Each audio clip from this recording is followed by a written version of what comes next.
Welcome to Cat Funding Cat Down, where we're going to take a look at every single board game campaign finishing up in the next cat. I guess not. But that's right, I struggle through all the rule books so that you don't have to, work my way through the garbage and somehow miss the good ones. And make sure there's a little bit of nonsense along the way. But news flash, big news, we've got another sponsor for this episode. As always, it is our friends over at Into the AM. They are responsible for basically replacing my entire wardrobe with amazing things, and they've done it again because now they've got pants. I had so many shirts, and now I got pants. Look, that's those pants right there. These pants are stretchable. They're like a perfect meld between casual and dressy. You can kind of be a little bit dressed up if you want to go out and be fancy. I went out for brunch this afternoon and I sported my whole Into the AM ensemble, and I could kick and I could move. I don't get pants without stretching them anymore because there's just no point. There's no point in not feeling comfortable. And the fact that Into the AM have now come out with an equally comfortable version of their tops, but in bottoms, it's a game changer. It's a real game changer, especially even if you work in an office. I feel like those could work out well. My parents said that they really liked it, and my girlfriend said it was the nicest pair of pants that I own. So the verdict is in. Into the AM, you've done it again. So thank you to Into the AM, as always, for sponsoring the channel, sponsoring the episode. Go check them out down below and use my code SlipperyJim for 10% off. You can use that code SlipperyJim to get 10% off your order, and it's just phenomenal. It's phenomenal that that code exists. So go check them out down below. Really, I love all their stuff. I wouldn't continue to wear it if it wasn't like top-notch quality. I've been nothing but happy with it, and everybody who I've talked to about it, thankfully, has also been happy as well. So go check it out. Thanks again to Into the AM for sponsoring the episode. But before we begin, I do want to give a huge shout out to my newest patrons. Thank you so much for jumping on board the Room and Board Patreon, supporting the channel. Huge shout out goes out to Ryan, Derek, and Gender Chameleon. You rock. You friggin' rock. I say this all the time, but it should not lessen the truth of it. I am consistently blown away by the generosity. I'm now distracted by a potato. Oh, you're cute. Well, that takes away from it. I'm consistently blown away by like the generosity of the board gaming community, and that people find value from the channel. And it is like a thoroughly community-driven sort of thing. And so it's super appreciative. Everybody who likes, subscribes, supports the Patreon, you're all awesome. So let's get into the week. First up, over to GameFound, we've got the Arena of Baradum, which just reminds me of the bridge to Khazad-dûm. So let's see if it's the same. The Arena of Baradum is an easy-to-play tactical arena brawler which features amazing art, captivating characters, and gameplay that has players coming back from. Okay, tell me more about the game. Nice, really nice video. Yeah, really nice video to tell me that, like, for me, this isn't a game that I would enjoy, unfortunately. But you're just trying to smash each other in the face in this arena battler to get the most points. Every time you win a combat, you get a point, essentially. And combats are pretty simple. You have an attack stat, the opponents have a defense stat, and you both roll a dice, you add modifiers to it, highest number wins. There are also these orbs, which I assume you just get points whenever you land on them. They're moving around. Okay, so this is just the how to play. That's just the how to play section. Rulebook's not completed. And then shipping to Canada, 25 euros, 15 to the US. Anywhere that's not in the EU, who knows what it's going to be depending upon the number of people. But hey, at least that's honest. At least that's honest. Unfortunately, this looks a little bit too basic for my tastes. And there's no rulebook on the page, so it's an easy miss for me. But hey, I'm happy it got funded. Congratulations. I didn't expect it would. So if you're interested in that, that finishes Tuesday the 16th at 12 p.m. Let's move along to this A.I.Pokalypse, the auto battle card game. Epic game, small box, fast-paced and endless combos. Competitive, solo and co-op, simultaneous gameplay, 200 cards, no downtime. Wow. It's almost like an AI just spit out a bunch of buzzwords that board gamers love, and we made a game out of it. I don't know. I actually hope that is the case. Although I heard Challengers is good, And it is sort of like an auto battler, right? Like auto battlers don't interest me because you don't get to do anything. You just get to set them up and then see what happens. But I'd be willing to try it out. Let's see what this one's all about. All right, color me intrigued. Be the sole faction to make it out alive. Right, so there is competitive, there's solo, and there's co-op. I dislike when every mode exists, because I know one of them won't be good, you know? But I guess if there's a solo mode, you can just modify that solo mode to it being a co-op mode, I suppose. Sometimes, unless there's a person you're going to face. You can have 7 people, though. 2 to 7. 20 to 50 minutes. Inspired by Hearthstone Battlegrounds. Okay, so you just line up your set, and then you smash them against other people. If you want something more adult than Challengers, you should have a look at this. Well, yeah, that's the only other one that I know about an auto battler. So you decide which cards you play as battle slots, so basically things you place face down, and then you put units on top. And then you can also move those units, you kind of slide them forward so they get a bit stronger. Level up your units, unleash tons of powerful combos, and then you draw random battle cards to decide which ones your units fight. So you just draw random units, you see what happens. Player with the most points wins the fights. So are you facing people who are drawn, or you can face each other? I think facing each other, like in a random set, that might be more exciting. And then if you lose health, you also get access to like really exciting, so they say, special minions, essentially. Rulebook, draft, download, yes please. Alright, you can also add ammo, which are just kind of buffing your stats, I think. I like you having to manage the number of slots you have by discarding cards. So you'll have less people to start, but you're building up like your row of units. I think that's cool. You can permanently improve the unit's strength. I also think that's kind of neat. You know what, this looks kind of okay. I see. Okay, so you're going to be basically drawing a random card for each one of your cards, and that will fluctuate their battle strength. Whoever gets the highest number gets the point. You keep on doing that. You see who has the most points. You compare it to your points, and you lose that many health points. So if you have the most points, you won't lose any health. If I have 2 points and you have 0 points, you've lost 2 health, essentially. You go until everybody's dead.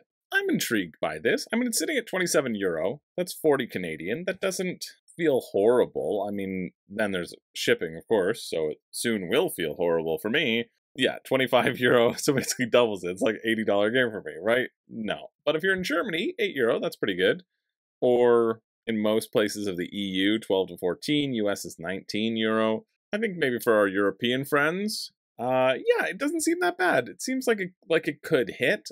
I don't know if I'd be blown away with it, but I think the structure of it seems potentially intriguing. So if you're interested in that, it finishes Wednesday, April 17th at 11:59 a.m. Moving along, back over to GameFound, we have Dice Treasure. This is just barely funded. It's also going to finish on the 17th, that Wednesday. Collect the 7 colors of the rainbow to win the leprechaun's treasure, or steal it from your opponents.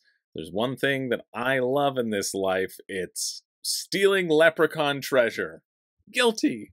I'm guilty. I'm guilty, Lucky O'Malley. I just want your sweet little treasures. I'm sorry, the voiceover called it a leprechaun. Tell me you're using an AI voiceover without telling me you're using an AI voiceover. Oh, the leprechaun. Classic leprechaun. I've been pronouncing it incorrectly this whole time. Well, let's find out what the actual rules of the game are by scrolling down. Read the rules and play it online. Yeah, that's what I want. This kind of reminds me of this game Dizzy Dice. Dizzle Dice? What was it? It's in my Niagara board game recap. Divvy Dice. That's what it is. Divvy Dice, just because there are patterns, but you just need to roll 5 dice. This is a fun little roll and write. I quite enjoyed this when I played it. You're making patterns, you're crossing things off. That's what this Dice Treasure reminds me with the leprechauns. I think this is basically Sagrada with 50% of the dice and your own little cards instead. Seems like it is. Dice may never be placed touching other dice of the same color or the same value. Reserve dice or exchange them from the common pool. You can leave up to 2 dice unplaced as strategy. 1 or both reserved dice may be placed over own or opponent's cards on any subsequent turns in addition to the current dice count. So you can leave things, okay. Steal cards from opponents in the theft phase. When there's left 2 dice to draw, all players' incomplete cards move to the center of the table. From there on, the cards that get filled will be collected by the last player who places the dice on them. Okay, so investing in your cards isn't the best strategy because somebody can just play 1 dice and take them. First player to collect 3 gold coins on cards for any of the 7 rainbow colors receives a corresponding color token and wins 2 extra coins. I'm just confused by the... Yeah, I would love to read the rules. I'm confused by the...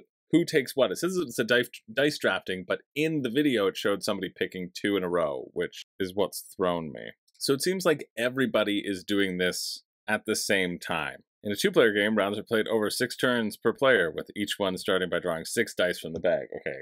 So I draw 6, you draw 6, I draw 6, you draw 6. So there's a little bit of passing back and forth to see what the other player has drawn. And then you're just trying to get the most coins and complete the cards. And then you deal out more cards, it seems. Yeah, so you keep doing that over and over until somebody hits the end game. Sure, how much are you? 32, so 44 Canadian. How much is Sagrada? 43 Canadian. You get double the dice. Double the dice! But, you know, that doesn't seem... I mean, it doesn't seem horrible. Colombia, $5, $12 shipping to the US, $14 to Canada. So for me, it's like a $60 game. Or I could buy Sagrada. I mean, I own Sagrada, and I probably would just play Sagrada, but this seems like, you know, a little bit of a different twist on Sagrada. If you really love Sagrada, you may want to Sagrada this Sagrada. Did I say Sagrada enough? I don't know. I certainly didn't say Leprechaun enough. If you want to get a tasty little bite of that Leprechaun's treasure, well, you can check this out. The finish is on Wednesday at 7 p.m., the 17th. Let's move along to this one, maybe, to Acornism. I've heard of that, and I'm not here to kink shame. Surround the forest animals with acorns in the fun tile placement puzzle board game from Japan. Released at Tokyo Game Market 2023. International Edition, and a little grove filled with cute forest animals help the hungry creatures gather acorns nearby to keep them full. Alright, so each tile has an animal and some acorns on it. You place a starting tile on the table, start with 4 tiles. You place a tile, so like dominoes, connecting them. If a forest animal is surrounded on all sides, count the number. If it matches, you place one of your scoring tokens on the animal. The forest animal shows the number 8 on its tile. Okay, cool. I like this. I like that you're going to have to be efficient with the acorns that you use, right? You don't want to over-acorn an animal because then you're being inefficient to somewhere else, but everything's got to match up. Magical acorns are wild. They can be worth anywhere from 0 to 10. Wow. Draw a new tile back to your hand. The size of the play area can only extend to 8 by 8 squares. If the player cannot place any tiles, the game ends. And it's not your own puzzle. I like this as well. So you're placing tiles back and forth. You don't want to leave an opening or block things off. Cool. All right. That seems like a fun enough 2-player head-to-head puzzle-y game. How much are you? 26 Canadian. That seems pretty good. Shipping. What's shipping like? Ship from Japan. Currently, international shipping from Japan is a little unstable. We will be hand-packing and hand-shipping the games. Standard shipping, you'll be using Japan Post to ship it. Do we have the... Oh, we do have the shipping, the estimated shipping, which is 1,500 yen. That's around $15 Canadian. So it'd be 41 to get this. You know what? If you really love abstract 2-player head-to-head, I think this could be nice. It's one of those games that's super simple, easy to play, fun little theme, like good theming, good framing of it. Not a horrible price. $40 Canadian is pretty decent. Yeah, could definitely see people being interested in that. I don't think I'm interested in it in terms of that puzzly nature, but I like seeing what your opponents have access to. I also don't know if it'll become just too much back and forth, but you could quickly extend it to 8, right? And then when you've extended it to 8, you're really playing within that constraint. You can determine the size yourself. Yeah, I don't know. Seems pretty okay. That finishes Thursday, April 18th at 4 a.m. if you are interested. Let's look at this one. We've got Craft and Conquer Medieval, an epic strategy board game, objective-based cards, 3D minis, city building, asymmetric factions, and more, perfectly combined into one game. Sure. Oh, unfortunately, Craft and Conquer, you've got this going on. I thought you might have used a $1 pre-pledge. If you're one of our early backers and expected to get the VIP reward, well, let's see. Let's see if that was an early bird over here. I don't think so. How much is this? 89? Yeah. So look at them. They raised 61,000 and 10,000 of that has been exploited out of them. Too bad for them.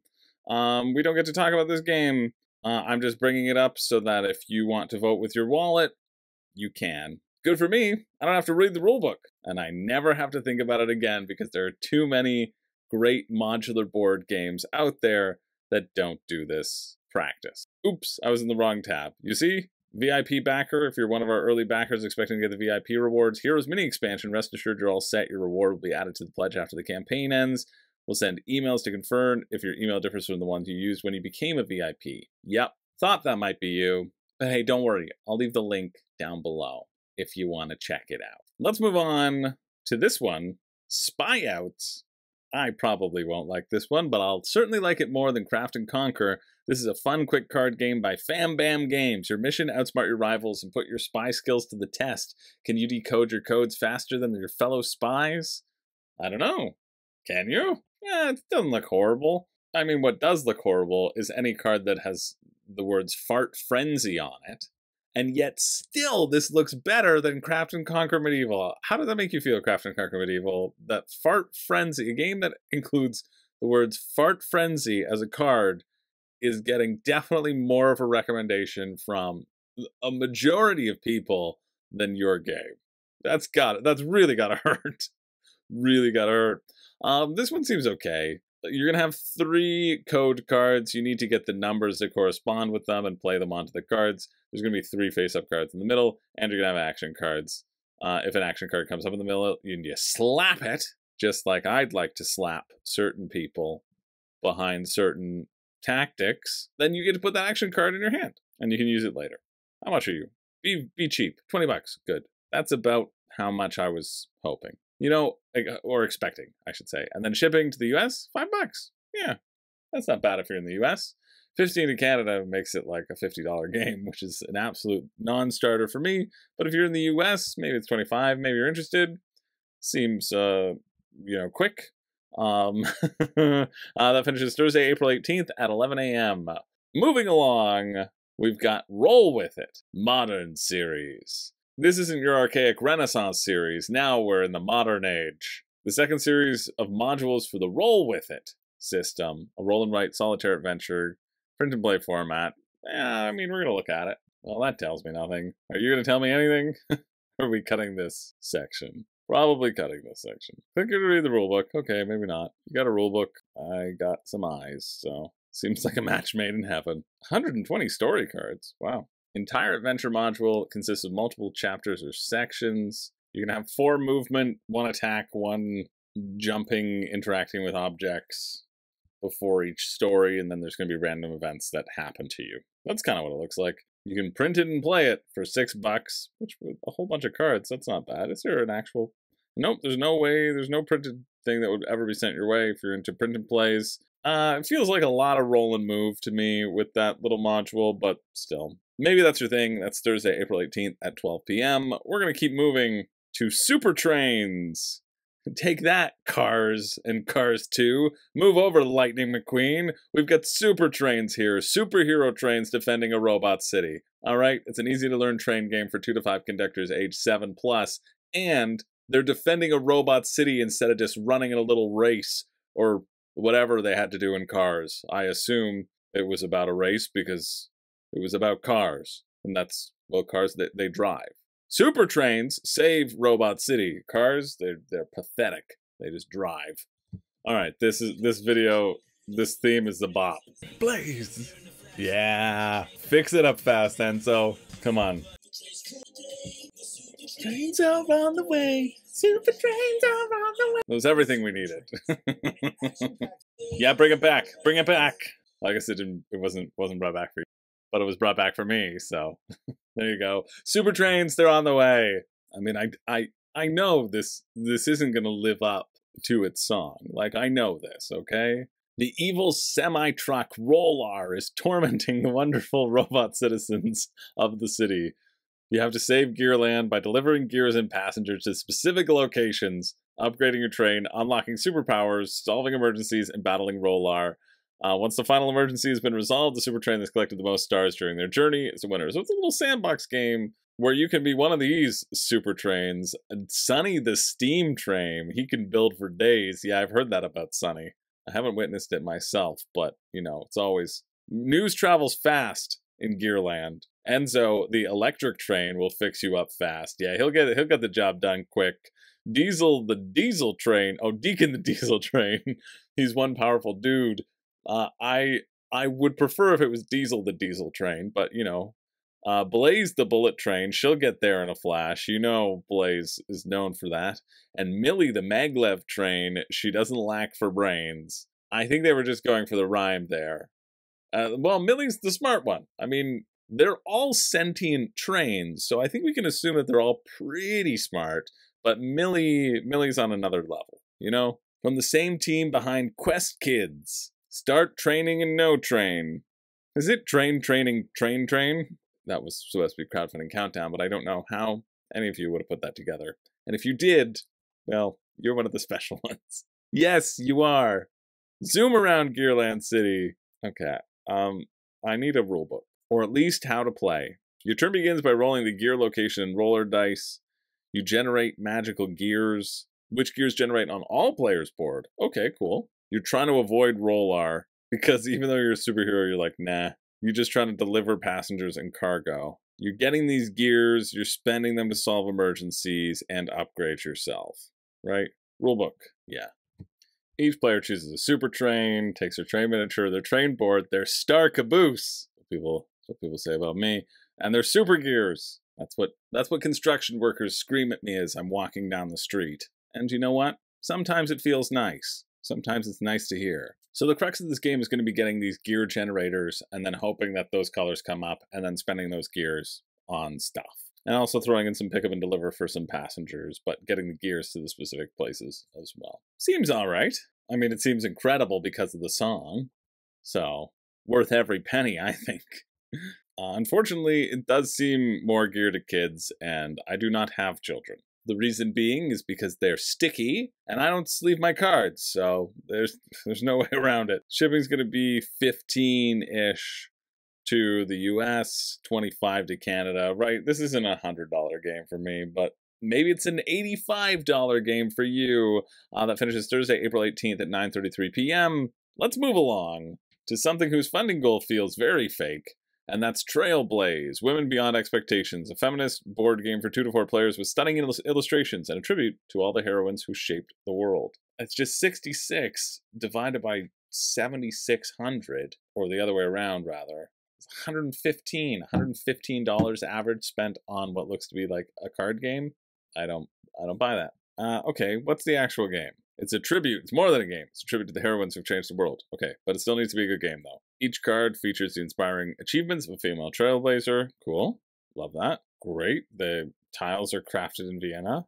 Cool. Sustainable materials. Great. But what is the game? Each player receives 16 tiles. Okay, so you deal cards from the deck, place them face up on the table. Players take turns selecting achievement cards and placing a tile on a game board, matching it to the correct period. All right, so in order to place a tile, correct guesses earn points. Oh, so it's just like Timeline, essentially, with a board that doesn't matter? A player can choose to end the game once they've placed a tile in every row and column, but it's not mandatory. Okay. Yeah, so it's just Timeline. It's Timeline with women's history with a board that doesn't matter. I don't see the point of the board. You have to place a tile in each row, but that's just kind of keeping track of the rounds, essentially. I don't think that's necessary. There's a bunch of prints you can get that nobody's backing for until you actually get to the game for 75 euros.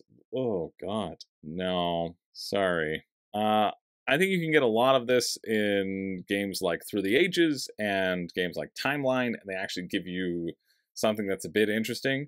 From a gameplay mechanics. I think this is interesting, but it's like a one and done sort of thing. Like once you know the events, you know the stuff. And if you know the stuff, then there is no game. And so to pay 75 euro on that just doesn't work. Okay, let's move on to this one. This is probably the only huge one of the week. And it has crossed $1 million, 7 days to go. People were asking for 5 reasons you shouldn't back on this. Since it's getting hit on Crowdfunding Countdown, I'm probably not going to do that, but I'll do my best to talk you out of it for this one. This is the Call of Cthulhu Horror and Mystery TTRPG brought back into the board gaming world by the authors of Nemesis, Frostpunk, and Destinies. What do you think about that, Artie? Huh? Horror on the Orient Express. Would have been better if he was in the frame. All right, let's check this one out. So this is in the Call of Cthulhu Mythos, which is an RPG where everybody's looking for Cthulhu, essentially. Everybody's like, what are all these tentacles doing popping up around here? This is shocking to me. And this puts that setting into board game form. There might be some cultists on board, there might be some vampires according to the video, and of course there might be some tentacles. Who knows? I think this having Adam Kwapinski's name associated with it is why this is doing so well. 98 versus 170 MSRP, that's pretty good if that's a real MSRP. You know what? And I appreciate the 98. Could have been 99, but I appreciate the 98. TJ Talker, that sounds like a character I'd like to play, or attempt to play every day of my life. How to play. We've got the rulebook, we've got TTS, and we've got a John Gets Games tutorial. I don't know why I muted myself there. We're going to the rulebook, of course. All right, Horror on the Orient Express, cooperative game for 1 to 4, protecting the train, identify cultists. Investigators take one turn at a time. In each turn, the active investigator performs actions fighting monsters, deactivating portals, and revealing clues to identify the cultists. To win, you must correctly identify all the cultists and keep the Orient Express and its passengers safe en route to its destination. However, you'll lose if the train's overrun with monsters. That makes sense. If too many passengers die, I always like this in terms of games. Like some passengers, it's a horror movie. They gotta die. But if too many people die, well, then nah, we can't walk away with our heads held high. If TJ Talker, oh no, TJ Talker and his little dog, no way. If TJ Talker dies, the game's over. Write that into the rule book right now. If there's too much essence on the portals, or if you wrongly accuse any suspect, oh, okay, or if any of the investigators go insane, that's a lot of endgame conditions. I really like that. If you're like, hey, are you a cultist? And they're like, I was not a cultist. All the monsters were murdered. Every single monster on the train was dealt with. But you're like, listen, I'm pretty sure this person's a cultist. You lose. They're like, how dare you? And they slap you from here to eternity. And you just lose. You feel that sense of failure deep within yourself, regardless of what you've done. Cool. 6 suspect minis, 4 investigator minis. That makes sense, because you are not a cultist. At least you know that much. It's not a social deduction game. Place passenger dice according to starting passenger's card. So all the passengers are represented by these dice. And then the suspects. So not all the passengers are cultists. It's just a few people who might be cultists. Cool. I like that. Okay, so everybody's going to have these different things. There's 3 types of clues: tickets, desires, and features. And to determine if a suspect is a cultist, you must investigate them. If a suspect meets any condition on the cultist identity card, they're identified as a cultist. So if your desire was, you know, tentacles, well then, and for this game, all people who like tentacles are cultists, you would know that they're a cultist. I really like that each suspect's desire is a quest, and if you fulfill the quest, that's great, as long as you're helping someone who's not a cultist, because you don't want to help a cultist. So there's the potential risk versus reward there too. So 4 steps for each turn. There's the investigator actions, 1 main action, 2 basic actions. Main actions are skills on your investigator board. So everybody has a different one. And then basic actions, they're on page 26 to 28. And we're on page 14. So clearly they don't matter. Then we draw events. There's regular, instant, and special events. Events will do stuff. Then you resolve the events if there's a certain number that are out. I dislike this. This is a little unclear. This step only happens if after step 2 there are 3 slots covered by event tokens. Okay, so the monsters don't attack unless events are being resolved. So you kind of have that sequence moving forward. And then moving the train moves forward 1 space. No matter what speed it is, moves to a new landscape. You'll be moving through, you'll be placing stuff on portals. Monsters attack are always on their corresponding card. So it's kind of like a tower defense. It's tower defense while you're trying to also deduce clues between the suspects and keep your passengers alive and happy and not insane. And there'll be a bunch of different abilities affecting you, including portals and vampires. Easy. I think that's pretty funny that you cover them with coffins. The passengers that die, you just cover the dice. Like, we'll just stick them in a coffin. It's probably fine. I love that you can push monsters off the train. That's funny. Or some things you'll be able to remove them or banish them. Banishing, they come back. Removing is just gone. Here are the actions that you can do, though. We're talking about removing essence. You can get essence out of the portals so that you don't lose. Just basically always fighting against the win conditions, right? Tower defense style. Or you can also do some talking. You can reveal clues about suspects. You can only talk to somebody who you're in a car with. You draw tokens, you see if you hit it or not. Cool, so there's a push your luck element here in terms of how much information you can get. And you want to stop. You want to stop talking. You want to shut your frickin' mouth once you have a little bit of useful information so that they don't clam up and get angry or insane. You can also manage passengers. You can affect their status, or you can move them around. And then everybody has a basic action that's only available to them. You want a kiss? You want a kiss, buddy? When the train arrives at the destination, the regular game stops. Investigators need to unanimously decide for each suspect whether they think that suspect is a cultist or not. So it doesn't matter if you know if the train doesn't arrive at the station. Cool. Yeah, I think this looks pretty fun. It's 98, so 135 Canadian. And I assume shipping will be expensive. 25 or 35 for Canada, right? So you're looking at 150, 160-ish, 170 for Canadian. It looks good. I mean, it just doesn't look that good. There's a bunch of different add-ons that you can get as well, of course. I really don't see why you would need to for any of these. I think it's quite a nice base game package coming at 98. Yeah, I wouldn't do anything other than the base. I think the base looks like it could be good, right? If you like that tower defense style, if you like the mythos, if you like that theming, this could potentially really hit. The 5 reasons you shouldn't back. Okay, yeah, right, because it's over $1 million, and I can't show positivity. No. Is if you're going all in, don't go all in. You can just get base, for sure. If you're going all in, you're foolish. You're foolish because you don't understand what the expansions are going to add. You're just seeking that collector's mentality for sure, because this seems like a really decent package as it is. If you don't like tower defense, if you don't like tower defense games where you're fighting off wave after wave of people, I think that's one. If you don't like push your luck because of the mechanics of drawing the other stuff out of the bag, that's another one. This is your shelf check, that your shelves are going to be too full if you have more than X outstanding Kickstarter games, and this isn't better than all of them. What are you doing? Right? What are you doing? You have so many boxes that are going to arrive. Oh my God. Oh, you scared me. Huh? Oh, clearly I've been in the Cthulhu mythos for too long. Oh, that was a legitimate jump scare from Artie. I wonder if he made his way into the camera. Yes, your tail is. And if you get too scared easily, because apparently you're gonna get scared easily around here. But if you're interested in that, the finish is Friday, April 19th at 4 p.m. Let's keep it moving to the Mythwind reprint and new content. I could easily do 5 reasons on this because I think I did it for it. A single player and cooperative cozy board game with asymmetric characters, magical sprites, persistent world, and an unending adventure. This is the idea. This is Animal Crossing, the board game, right? There are some asymmetric characters. You're just going to create a land, and that's pretty much it. Nothing happens. Nothing ends. You just build your town, try to keep on building them, try to complete seasonal goals, but the seasonal goals just keep on going. You know, they say you can play it from 5 minutes to 9,000 minutes in a session, right? This could be a lifestyle game for some people. I absolutely agree.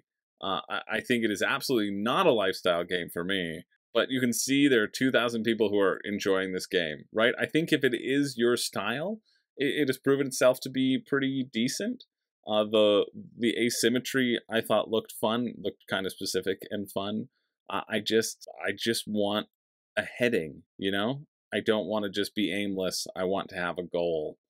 But in a lot of games, I just enjoy the mechanics as well. So I can see it both ways. For me, not that interested, but it's 115 Canadian, so that's like 85 US. And they're really leaning into the cozy board gaming. Yeah, no win or lose condition. In cozy board games, traditional competitive edge is set aside. Just a relaxed, inclusive experience. You just work towards common goals, and you just build a little town. I can see the draw, but it's not really for me. Shipping is, you know, $20. It's decent considering the size of the package. Like it's what it's going to be, but for me, it's like $135 Canadian, maybe 140, 150 if that $20 shipping is in US dollars. Yep, listed in US, so more like 150 for me. There's some reference cards, there's some character balance and adjustment, and updated rule books. Not too much. I think this was very successful. It broke over 1 million, and people still want it. So it's doing pretty well. If you're interested, that finishes Friday, April 19th at 8 p.m. It's really just not my style of game, so it's hard for me to comment on it because it just feels so aimless. But I do remember the asymmetry feeling kind of fun and exciting, and I think that's where you want to go in. Cozy, asymmetry. If you don't like that, stay far away. But that gets you really excited, well, check it out. Let's move along. Next up, we've got Aqua ROVE, a button-shy wallet game. 2 new standalone games in our solo puzzle series. Go underwater with Aqua ROVE, or learn the basics with ROVE Junior. 12 each, both 20 bucks. No video, but it's, you know, it's 18 cards. How complicated could it be? 2 hours later. Solo-only spatial puzzle game where you move your ROVE's modules around to complete various patterns required by your current mission. First published in 2021. This cute and quirky robot has had quite a few adventures. Now it's going to have more under the sea. Standalone entry. I see. Okay, so you have to rearrange these 6 modules to hit the pattern. You draw a hand of movement cards, number of movement that you can spend, and you can shift the cards around. Modules must always be connected edge to edge or corner to corner. Okay, that makes it a bit more fun. And you have to keep on shifting, so you have to complete 7 missions without running out of movement options. So you have to be as efficient as possible as you draw and overlap your cards. So you get your little underwater scene. Cool. There's a print and play. You know what? In terms of button shy, like solo games, this one and Food Chain Island. Yeah, that one. Those feel like interesting ones. Those I could see myself doing solo. ROVE Junior is a casual, kid-friendly experience. 4 modules to manage, unlimited movement, so it's just the easier version. I mean, are you going to give a kid a solo game to play around? I mean, you'd be playing this with your kid, I suppose. I think you could play other games with your kid. ROVE Junior seems completely inconsequential to me, but ROVE actually seems kind of nice. $5 print and play? Or ROVE Aqua, I should say. So what's shipping like? Shipping to the US is $5. Canada, it's 14 bucks, so for me, it's like 26, so like 30-ish. I don't know, maybe. This is the most I've been personally interested in a button shy game, maybe ever. So take that for what you will. I just think this looks simple, slick, and it scratches what I like, or assume I would like in a solo puzzle. So if you're interested in that, that finishes Saturday, April 20th at 10:30 a.m. Let's move on to a game that Alex Radcliffe would like, and that's TORA. Oh no, we're not covering this. I literally just clicked on it so I could make that joke. We're actually moving on, maybe, to this, to Floodlands. Heavy rains have caused havoc in the region. Draw a map to help with aid efforts in this roll and write game. You can print and play, another print and play. I like highlighting print and plays. I like at least looking at them, because sometimes you can find some really interesting mechanical ones. So you roll 3 dice, you can add 2 together to get a feature, and then how many edges you can draw. And whatever edges you don't have, that creates water. When doubles are rolled, you can add bridges. You know what? I think this looks kind of neat. A really neat concept. A really smart way to use a roll and write in terms of this wouldn't work not as a roll and write, you know? With having all these, but you'd have so many pieces of like, get out of this and have, well, I guess you just need 6 different types of tiles, essentially, or you just have flood tiles that you put on the tiles that you use. But still, I think this as a roll and write seems neat, that it defines how you can connect things. It seems kind of neat. So for 7 Australian, 7 Canadian, our dollar's on par with the Australian dollar. Either they're doing well or we're doing poorly. Seems like we're doing poorly. Yeah, seems kind of neat. If that kind of tickles your fancy and you like print and play stuff, I don't really like print and plays. I mean, I like the concept, but I'm too lazy. So yeah, but I know other people are better people than me out there. So many of you watching are, well, pretty much everybody except one of you is a better person than me. And you know who you are. And if you don't, it's you. Anyway, if you're interested in that, that finishes Sunday, April 21st at 6:32 p.m. Moving along, let's look at this one. We all take from the river, a game of environmental diplomacy. I imagine we have to take from the river, but we can't take too much. Let's see. I like this as a concept. What I really like about it is that you can make sure that you just destroy the river and that everybody else loses. As long as you complete your environmental goal, it doesn't matter. So everybody can win because everybody has their own specific goal of what you want to do. And I think those are divvied out randomly. It seemed like there were 10 of them, which is exciting. And then you're pursuing those goals. But I always find in these games, you want to make sure that there's a balance of people who can win and people who can lose. Because if everybody can win, I imagine it's not going to be that exciting. I mean, I guess it could be that exciting. You all work cooperatively.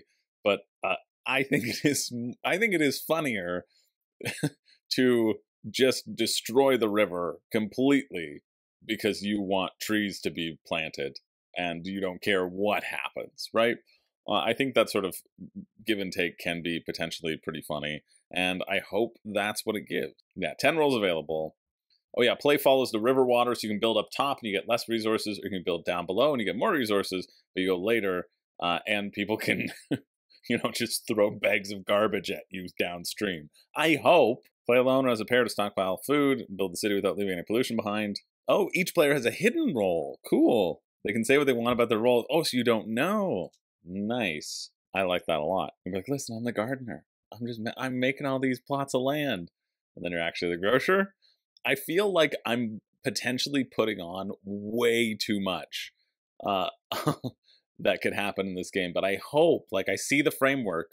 That's what Crowdfunding Countdown is all about, right? Like seeing the framework and seeing the potentials of stretching that framework and then comparing to the rulebook and seeing if the mechanics actually support that or not. Game lasts for 10 rounds or days. Oh no, I hope that there's a rulebook. I'll be so sad if there isn't. Beginning of each day, roll a 6-sided die, add the weather modifier to calculate the starting water level. Every row of tiles along the river gets a turn. You get more turns. Oh, you see where you're at. On each turn, check if trees are knocked down by overflowing waters or gravel is deposited into the wetlands. Then players can use their structures to harvest resources, build new structures, move to another spot along the river. When the turn ends, any resources floating in the river are carried downstream. Be careful, if there's pollution in the river, it might get washed ashore and block other resources. Okay. At the end of the day, players can agree on policies, like setting aside land to build the city, subsidizing pollution cleanup, or declaring protected lands. At the end of the 10th day, if you've accomplished both of your goals, you win. Both. Okay, so every role has 2 goals. Cool. So like the gardener, for example, ensure no pollution remains on the map, stockpile 15 fish. The altruist, ensure no pollution remains on the map. Ensure all other players complete at least 1 goal. Grocer, stockpile 15 fish. I like that there's overlap. Stockpile more gold than the other player. So you at least, if people see you going for one thing, they're not sure what else you're going for. All right, I like that. I like that potential. I like that crossover. Nice. Download full instructions here. Yes, please. Okay, I got a little scared here because there's this VIP pledge where you can get for $49, and then there's this regular pledge where you can get it for $75, but you can just get both, right? There's nothing stopping me. So I was worried that they were doing the $1 pledge, but apparently everybody can just do this. So I'm going to assume that this is like a VIP discount for backing during the campaign, and then they're going to have that in the pledge manager, maybe. Or you can just choose to give them more money if you're really excited about it. Also potential. All right, there are 5 possible objectives.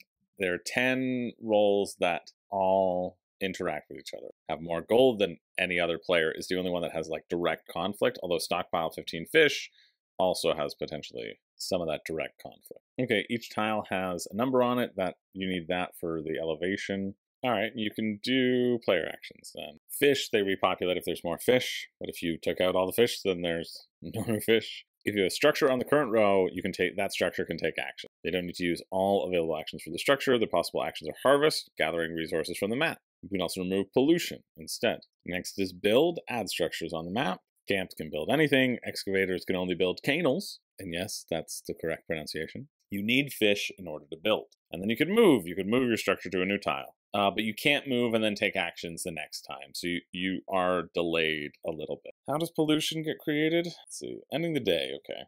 You can always trade resources for gold. And then you can spend gold to propose a policy. Okay, so that there is a use for these things outside of people's goals. Everybody gets to vote. Okay, there's pollution that's going to be slowly going down river because some things make pollution. Pollution will fill up resource spots, or if it gets to the end, it takes up a spot. And if 3 things happen there, everybody's dead because the river's too polluted. Then it's just costs for stuff. I'm intrigued. I'm not completely sold. I don't know why you would ever remove the pollution policy, where pollution can be exchanged for gold the same as any other resource. Right, like I like disrupting people's plans in games, but only if it benefits me as well, right? Like in this pollution subsidy, basically pollution can be exchanged for gold, the same as any other resource. It encourages people to get rid of the pollution and gives you something to do with the pollution. There's no reason to revoke that because you're just stopping other people. And then it's like a back and forth thing. So I don't like that aspect of it. You can also enact other policies. The policies protected land and building the city. I mean, you just have to build the city if that's one of your objectives, right? Development, build a city. So 4 of the roles are just going to have to enact that policy and build the city. I don't know. This is tough. I think this is a really nice sketch of it. I think it's just going to be good. I don't know if it's going to like blow me away, and I think it had the potential to blow someone away. Yeah, but seems nice. Like seems fine in terms of how things interact. I think if you really resonate with the theme, that's pretty cool. This is 49. We're going to assume it's 49, 68 Canadian, and then shipping is going to be very expensive. Shipping East USA 15, West USA and Canada 20. Right? It's clearly just being shipped from the USA. And they said in their FAQ, they're like, listen, shipping is expensive. If we get a lot of people who are interested, it might go down. Unfortunately, it's probably just going to be a US thing because we're doing it all ourselves. But yeah, seems kind of nice. I'm intrigued. I'm definitely intrigued. I'm not completely convinced, but I'm intrigued. So that finishes Monday, April 22nd at 9:57 a.m. Moving along to Phoenix Farm, a game of competitive nurturing, maybe. So many of these games have been maybes, if we're going to talk about them or not. But we'll see what this one's about. Oh, we're going to talk about it. I mean, come on. Look at this beautiful mosaic. And that scarf. This is obviously something we must discuss. Okay. Well, this is raised on average $200 per backer for this small little game. That is supposedly only $40. So that's red flag number 1. Or maybe they just have some nice people who are supporting. Unfortunately, there is no rulebook and no how to play on this page at all. Not in the updates either. You just get like, why would anybody ever buy this? Okay, this covers how to play the game. It's the only little bit of how to play the game. And there was some brief mention, but there's like with no rulebook, no way to look into this game, and a sus funding goal, I'm inclined to move on. And we're going to move on to our last one of the week, Hydrologic Cycle, that's it. Well, a slightly more realistic backer to funding ratio, still averaging 83 Canadian, or 60 US, 60.8 US. You want something to battle for control over a water cycle, play Barrage. I think that's we got to look at the how to play. Like immediately, if there's a rule book, there is not. And they're going to offer worldwide shipping, so they don't have estimates on international shipping, so they haven't done any due diligence then. So in the US, it's 8 to 12 for a game that's supposedly 30. It says you're playing cards on top of each other. Looks not like something I'm interested. Okay, I guess that's it. That's it. A very quick end of the week. So every week I do a pick for me and a pick for you. The pick for me being the thing that I'm the most interested in personally, and the pick for you being the thing that I think if you got, you have the highest chance of not being disappointed in. And this is a tough one, mainly because, well, oh, you're here. Hi. I thought I'd switched it back, but apparently I didn't. Hi, everybody. Yeah, so this one is tough, mainly because everything looked bad. That's kind of the reason. Yeah, let's go through. Doesn't look good. Looks fine. Fine, horrible, fine, meh, fine, not good. I mean, the only thing is because it's the only real game that's on crowdfunding this week. Horror on the Orient Express is vying for it. Not my cup of tea. And Aqua ROVE. You know what? Aqua ROVE is the pick for you. Aqua ROVE is pick for you. I think because you might be a solo player, and that one looks like it could be fun. And you know what? We all take from the river. Might be the pick for me. I mean, I think horror looked okay. Looked good. But I'm more intrigued by the possibilities here. If we all take from the river, I'm less convinced it will deliver correctly.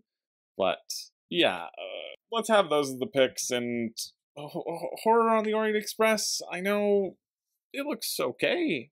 It looks fine. I don't know if you should buy it for fine. Who knows? The only thing that I know is that we made it through the week. Seems like we did. Let me know what you're backing, what you're not, what you're excited about, upcoming, all that good stuff. Thanks everybody for watching. My name's Chris George. I don't know catchphrase, but never forget that cherry tomatoes are nature's grapes.